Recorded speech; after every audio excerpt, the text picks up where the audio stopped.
अस्सलाम वालेकुम फ्रेंड्स, उम्मीद करता हूँ आप सब खैरियत से होंगे।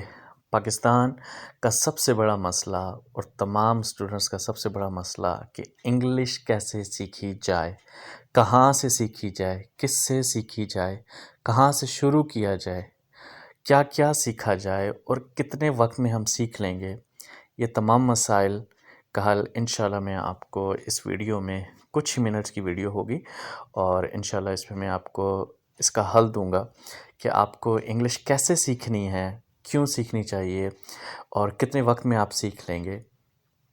देखें, मैं ज़्यादा लंबी बात नहीं करूँगा, सिर्फ शॉर्ट करूँगा इसको। कि देखिए, जब भी हम इंग्लिश सीखते हैं ना, तो हम इंग्लिश के अंदर हमेशा जुमला बनाते हैं। अगर आपको ये पता चल जाए कि इंग्लिश के अंदर जुमला कैसे बनता है, तो आप आज़ाद हो जाएंगे। देखिए, इंग्लिश सीखने के दो तरीके हैं।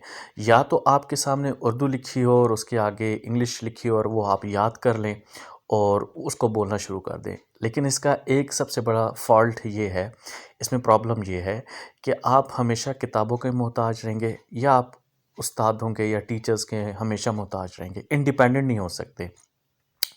आपको इंग्लिश को इस अंदाज में सीखना चाहिए कि आप खुद से जुमला बना पाएँ, क्योंकि आपने जब भी इंग्लिश बोलनी है तो आपको जुमला ही बोलना है। अगर आपको ये टेक्निक आ गई कि जुमला कैसे बनता है इंग्लिश में, तो आप इंग्लिश को कुछ ही अरसे में कुछ उसकी बेसिक सीखिए, उसके बाद इंग्लिश आप सारी खुद से बना लेंगे, इस काबिल हो जाएंगे। तो आप दो में से एक रास्ता इख्तियार करें। या तो रट्टे रटाए जुमले जो डेली बेसिस पे हम बोलते हैं, आप वो याद कर लें और उन्हीं को बोलना शुरू कर दें, या आप अपने आप को इस काबिल बना लें कि आपको किसी की ज़रूरत ना पड़े, आप हमेशा के लिए किताबों से आज़ाद हो जाएं, आप टीचर से आज़ाद हो जाएं। वरना और हमें लगता है कि हमने सारी इंग्लिश टेंसेस से ही सीखी जाएगी। जितने भी स्टूडेंट्स से मेरी बात होती है, वो यही कहते हैं जी कि क्या हम टेंस ही सीखेंगे, और इंग्लिश पूरी टेंसेस पे डिपेंड नहीं करती, इसके अलावा भी बहुत कुछ है। और दूसरा मसला कि क्या हम इंग्लिश को ठीक करने के लिए ग्रामर सीखें, प्रेपोजिशन सीखें, वोकैबुलरी इम्प्रूव करें, स्टूडेंट्स के सबसे बड़े मसले।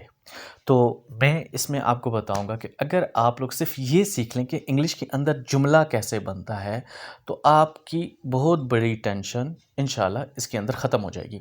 तो जैसा कि आप स्लाइड पे देख सकते हैं कि हमारे पास सेंटेंस का स्ट्रक्चर दिया हुआ है कि इंग्लिश के अंदर जुमला कैसे बनता है। लेकिन उससे पहले आप ये सीख लें कि देखें, हम जब भी इंग्लिश के अंदर बात करेंगे ना, तो हमारे पास 3 ज़माने होते हैं।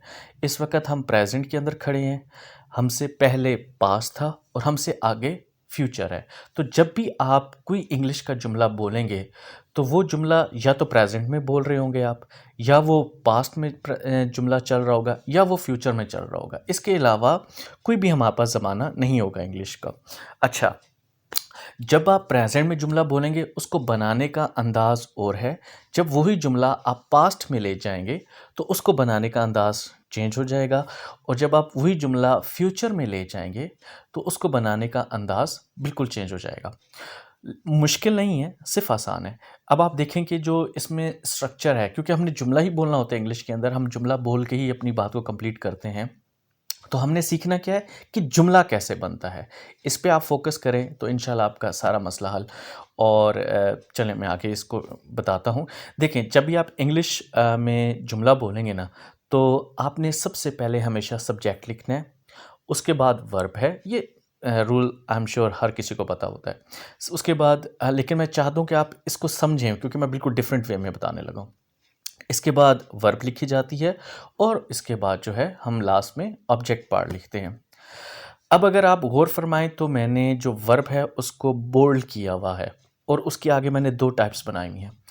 याद रखें, जब भी आप इंग्लिश बोलेंगे, उसके अंदर वर्ब का बहुत इम्पॉर्टेंट रोल है। अगर आपका इस पूरे स्ट्रक्चर में जब भी आप जुमला बनाएंगे, उसके अंदर अगर आपका वर्ब पे कंट्रोल नहीं आता या आपको उसकी समझ नहीं आती, तो आप जुमला कभी भी खुद से नहीं बना पाएंगे। आप हमेशा किताबों के मोहताज रहेंगे। और आप हज़ारों यूट्यूब चैनल्स देखें, हर बंदा अपने अंदाज में कोई जुमला कैसे बोलता है, वो जुमला अगर आप दूसरे यूट्यूब चैनल पे देखेंगे, वो किसी और अंदाज से बता रहा होगा, तो आप कंफ्यूज होंगे कि यार फॉलो किसको करें, कौन सा वाला याद करें, कौन सा ना करें। अब देखें जो सबसे पहले हम हमेशा सब्जेक्ट लिखेंगे, उसके बाद वर्ब होगा और उसके बाद हमारे पास ऑब्जेक्ट पार्ट आएगा। इस जो सीक्वेंस है इसको हम कभी ब्रेक नहीं करेंगे, हमेशा सबसे पहले सब्जेक्ट लिखेंगे। मैं चाहता हूँ कि सब्जेक्ट क्या होता है ये समझाने से पहले, बजाय ऐसे कि मैं आपको डेफिनेशन बताऊँ, मैं उसको समझाऊंगा कि ये तीनों वर्ड्स हैं क्या असल में। सबसे पहले आप देखें कि हम जो है लिखते हैं जो हम वर्ब है हमारी, उसकी दो टाइप्स हैं। एक है हेल्पिंग वर्ब और दूसरा उसके अंदर आ रही है मेन वर्ब। हेल्पिंग वर्ब क्या होती है आपको पता है, इज़, एम, आर, वाज, वर, ये हमारे पास हेल्पिंग वर्ब होती हैं। और मेन वर्ब क्या होती है, कोई भी एक्शन होता है जैसे कि गो, प्ले, उसकी फॉर्म्स होंगी आगे, फिर वेंट, गॉन, अगर गो है तो उसकी went, gone second third form है। अगर प्ले है तो उसकी सेकंड और थर्ड फॉर्म प्लेड, प्लेड होती है। आई एम श्योर ये आपको पता होगा। अब देखें कि होता क्या है जुमले में, इंग्लिश जब हम बोलते हैं, बहुत सारे जुमले इंग्लिश के ऐसे होते हैं कि जिसके अंदर सब्जेक्ट के बाद हेल्पिंग वर्ब आएगी और उसके बाद हम डायरेक्ट ऑब्जेक्ट लिख लेंगे।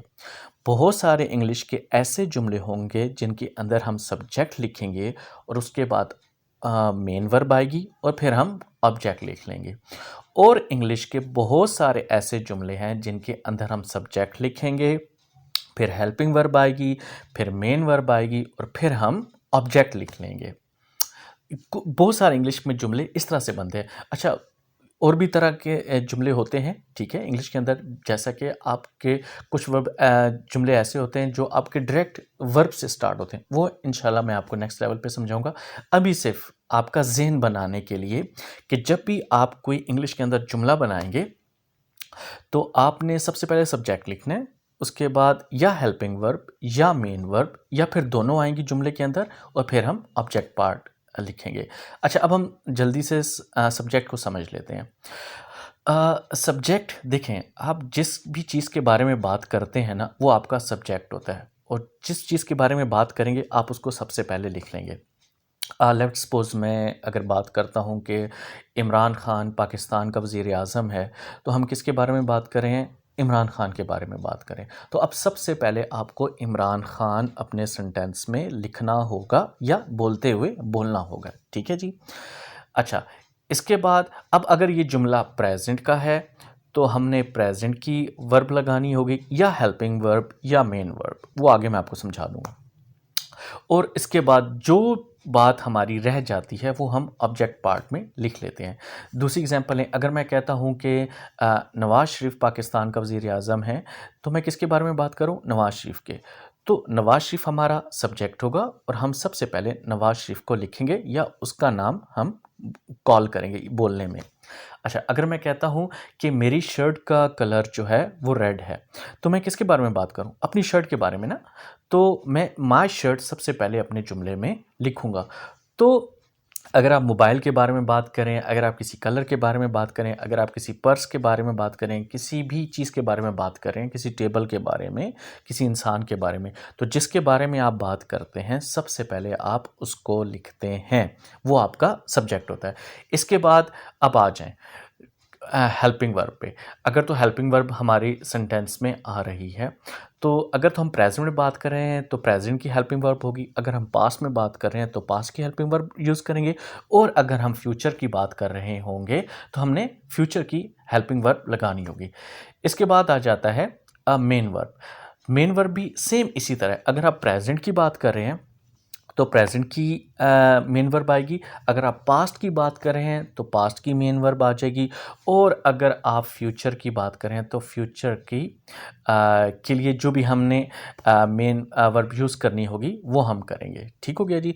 और इसके बाद आता है ऑब्जेक्ट पार्ट। इसके बाद जब आप सब्जेक्ट लिख लें और अपनी वर्ब को लिख लें, चाहे हेल्पिंग वर्ब हो चाहे मेन वर्ब हो, ठीक है, उसके बाद जो इंग्लिश आपके जुमले के अंदर बचता है वो सारा आप ऑब्जेक्ट पार्ट में लिख देते हैं।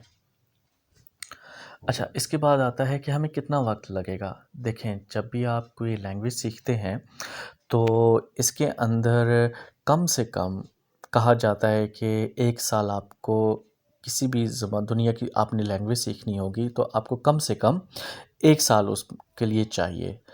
तो अगर आपने किसी भी लैंग्वेज की बेसिक सीखनी है, उसमें आपने आपको इम्प्रूव करना है, तो आपको 4-5 माह लग जाते हैं। क्यों? सबसे पहले तो वो आपको लर्न करनी है, सीखना है। जब आप सीख लेंगे तो उसके बाद आप प्रैक्टिस पे जाएँगे। जब ज़ाहिर-सी बात है जो आपने सीखा उसकी प्रैक्टिस भी तो करनी है।